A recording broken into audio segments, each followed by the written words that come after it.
یا اللہ میرے انتظار کو مختصر کر دے، میری دعائیں جو تیری قبولیت کی منتظر ہیں ان پر کن فرما دے، آمین۔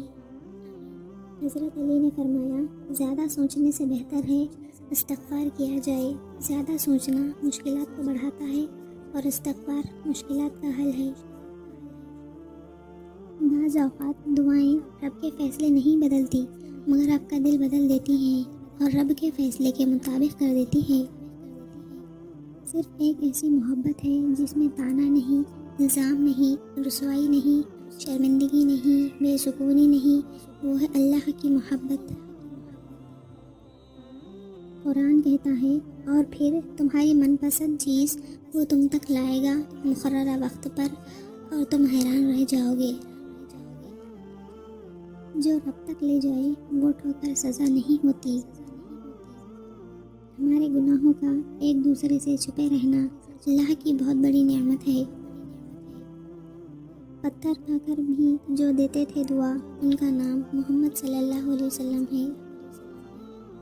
سب کچھ ہو سکتا ہے، بس تم اپنے رب پر یقین رکھو۔ کون کہتا ہے اللہ نظر نہیں آتا؟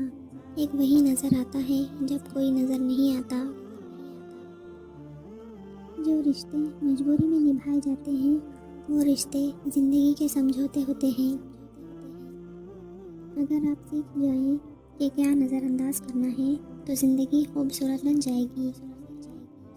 اگر آپ نظر انداز کرنے کے ماہر نہیں تو آپ بہت کچھ کھوئیں گے۔